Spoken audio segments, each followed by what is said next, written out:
Yeah, I'm ready when you are. Okay, I'm gonna hit the live button now. Okay.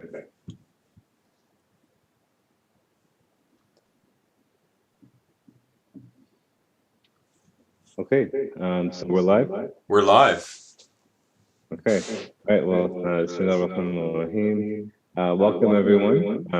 Northstar College students, Somaliland students, students watching from anywhere else in the world.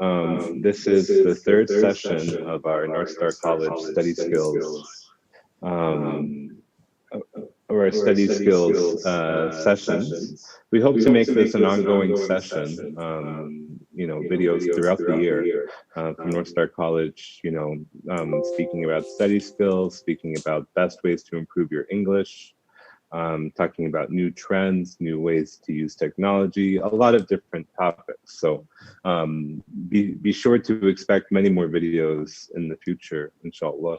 My name is Dylan Anderson. I'm an instruction. Speaking about best ways to improve your English, talking about new trends, new ways to use technology, a lot of different topics. So be sure to expect many more videos in the future, inshallah. My name is Dylan Anderson. I'm an instructional speaking about best ways to improve your English, talking about new trends, new ways to use technology, a lot of different topics. So be sure to expect many more videos in the future, inshallah.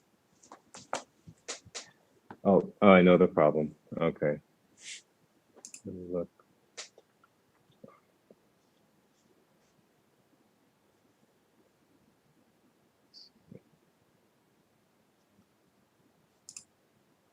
Okay. Hopefully everyone can hear me. We can hear you. Okay. There was an echo. I was hearing my voice back for a while, but I don't think I hear it now. Okay. Anyway, so I'm Dylan Anderson. I'm an instructor at Northstar College in Hargeisa, so I'm going to be mostly delivering these study skills sessions throughout the next period of time, throughout the coming year, and hopefully longer, inshallah. So today's session is about studying grammar. The first session we spoke about studying vocabulary. The second session, we touched on vocabulary a little bit again, and we talked about kind of time management. Now,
Yeah, sorry about that, Ian. Sorry about that, everyone. Sorry we had a little technical issue with the internet here at the school, but we'll go back on shortly.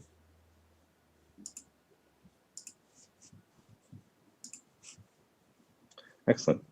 Can everyone hear me, and can everyone see the screen? Hi, Dylan. Welcome back. Okay, great.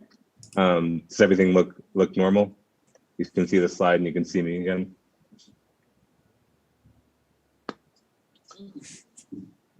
Okay, great. Thank you so much.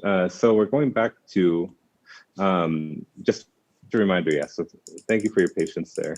So we're going to speak today about practicing grammar by yourself, different parts of a grammar point, using YouTube to learn grammar, using writing to improve your grammar, as well as reviewing old grammar. Excellent. So as I was saying, with advancing technology, it has never been easier to practice and study grammar by yourself. Now, what I suggest is first use all of the resources provided to you by Northstar College, MyTime English.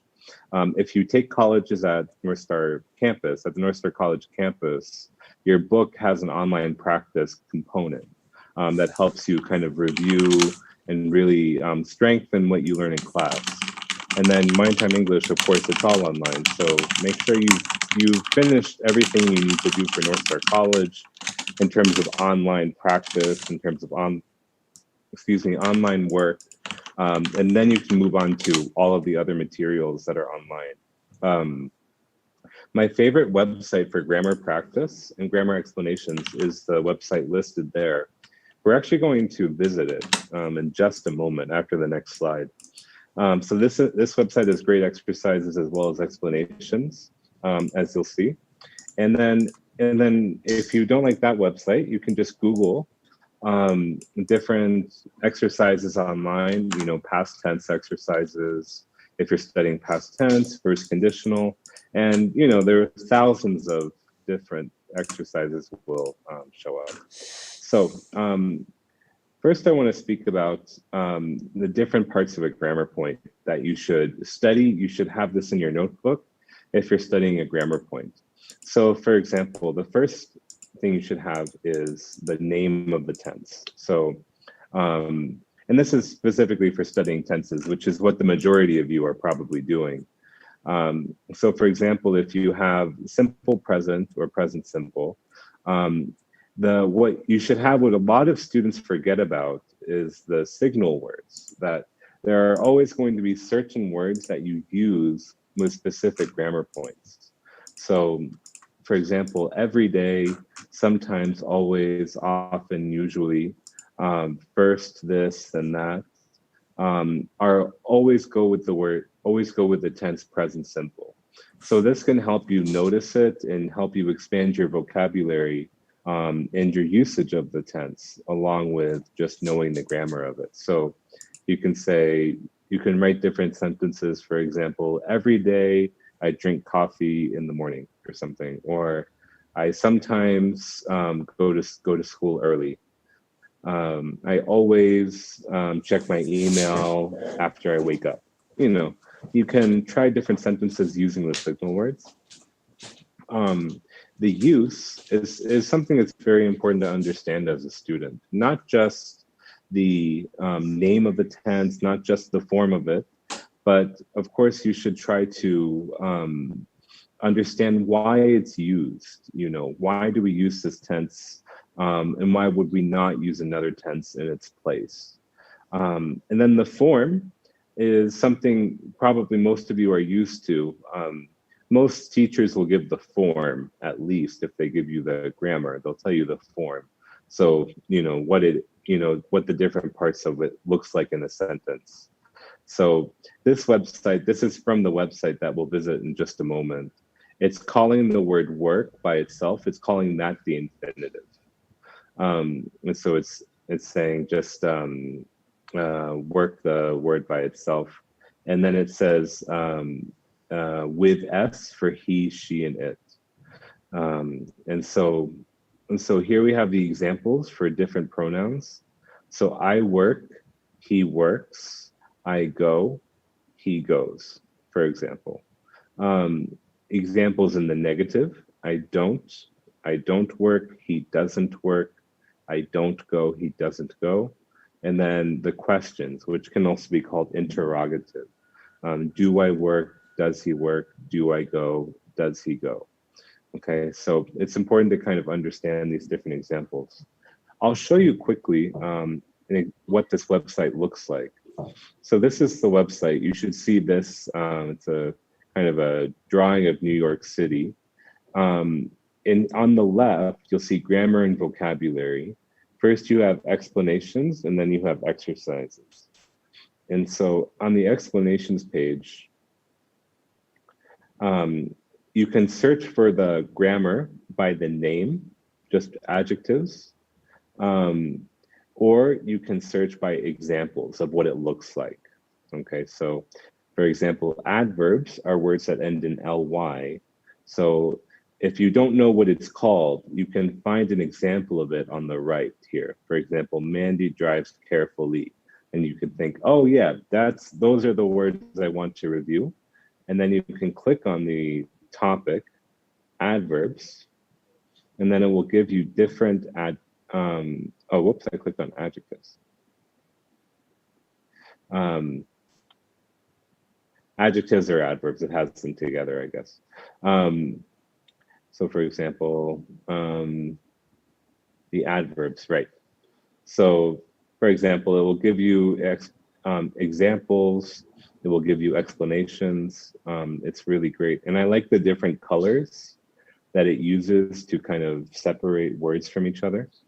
It has the form, it has irregular forms, it has more and more examples with different spellings, and then of course, many more examples. And this is just one point. This is just adverbs. It has everything, as you can see. It has all of the different tenses, every kind of grammar point you could imagine. It's really great. And then if we go to, I go back to the main page and I go to grammar exercises, it's listed in a similar way. So for example, if you want to practice conditional sentences, you have all of these different conditional sentences that you can practice here. For example, if you want to practice plural words, you can practice this here. Many different things to practice. And look, for each tense, it has several different exercises you can do.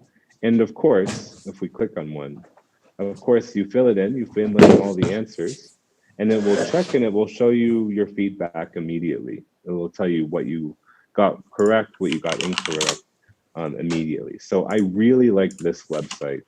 But of course, there's so many websites to use in terms of practicing, doing grammar exercises online, and especially ones that give you feedback that that you check, and it will tell you you got 6 out of 10 correct, for example.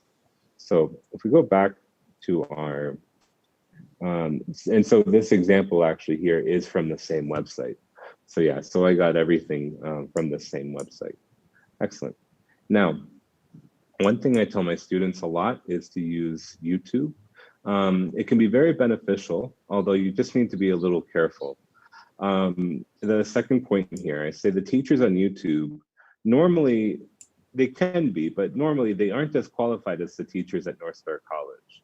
But you can still compare what teachers on YouTube say to what your course teaches you.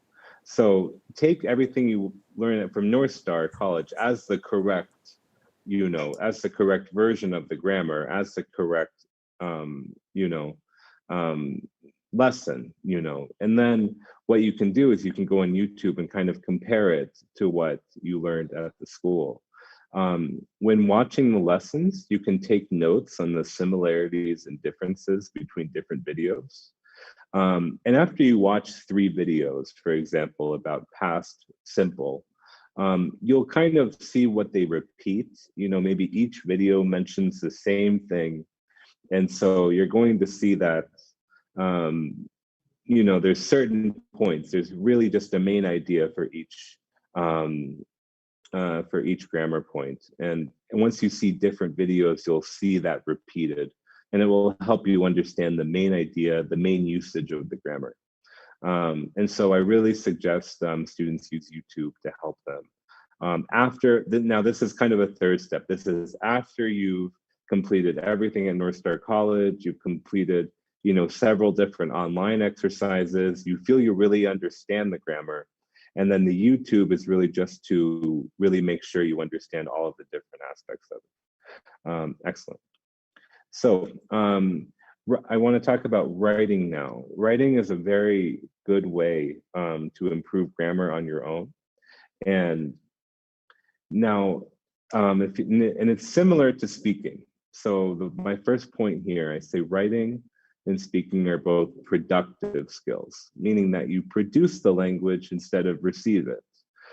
So if you think about writing and speaking, they're similar, right? The language is kind of coming from you and it's going outward, either to paper or a computer or to another person.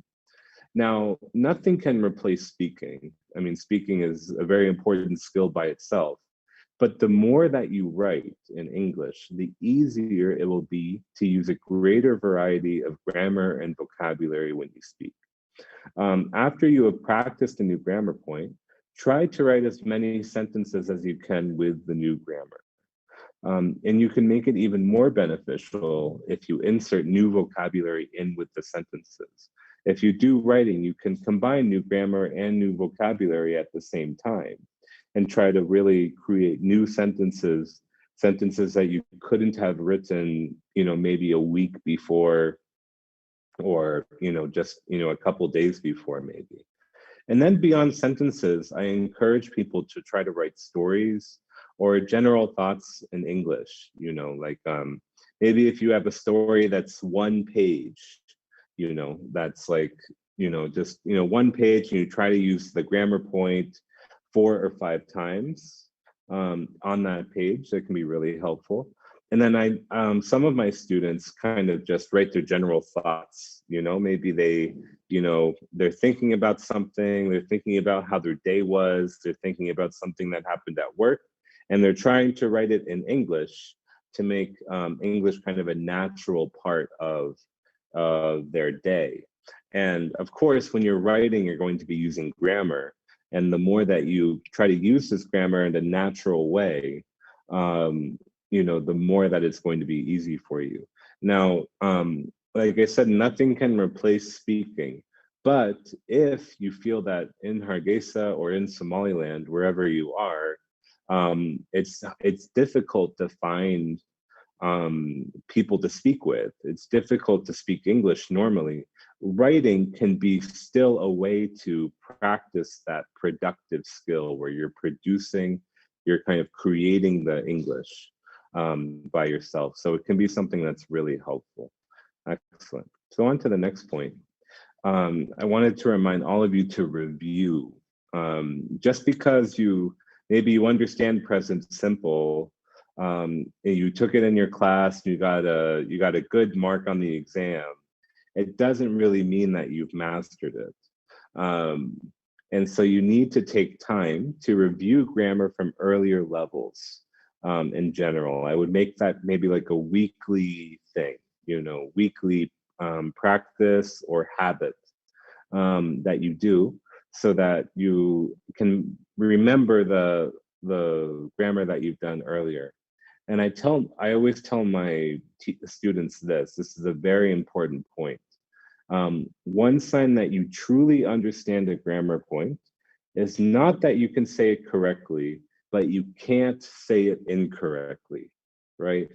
It should get to the point where to make a mistake with the grammar would be very difficult for you to do. You would have to try to make a mistake in order to make a mistake with it. So you should try to review or study until you get to that level of understanding of the grammar, where it's hard for you to make a mistake because it's so easy, it's so kind of stuck in your mind, or your brain or something like that.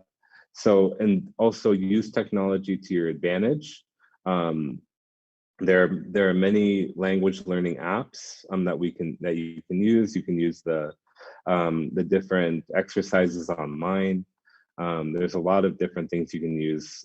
Technology has never made it easier to study a language, especially if you don't live in an English-speaking country like Somaliland. YouTube and videos and online practice and all of these things can really create an English environment, even though you're not living in an English environment. And so I would really recommend that using technology to your advantage. Here are some good YouTube channels that I recommend.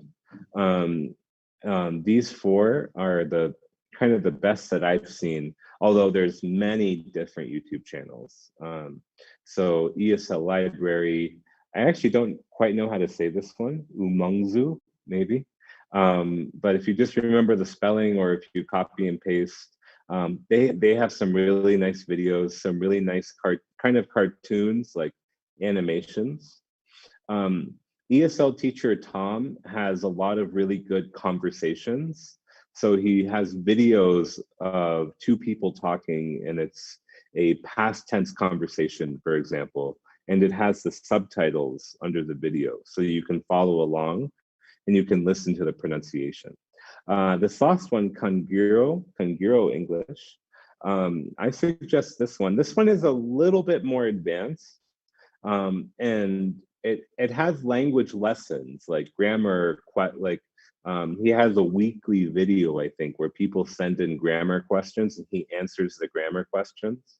And he has also just a lot of advice for how to study English, how to improve as an English language learner. So I recommend those as good ways to start. Oh, and I didn't really talk about ESL Library, but ESL Library just has very good grammar videos, very good explanations, and it's a very good source. They're very knowledgeable people at ESL Library. So you can trust the grammar that you get from that YouTube channel. It's very good. So yeah, I think that's about it. I don't have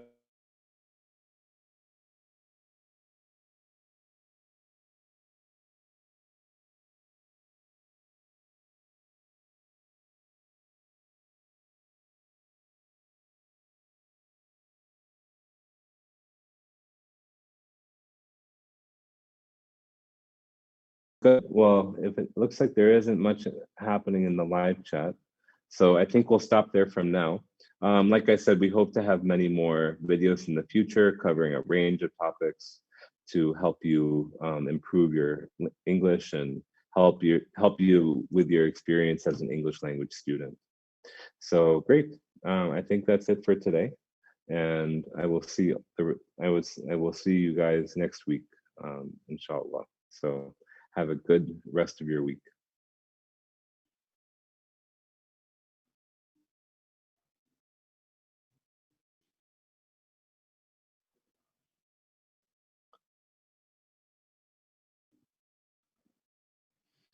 Yep. All right. Have a good day.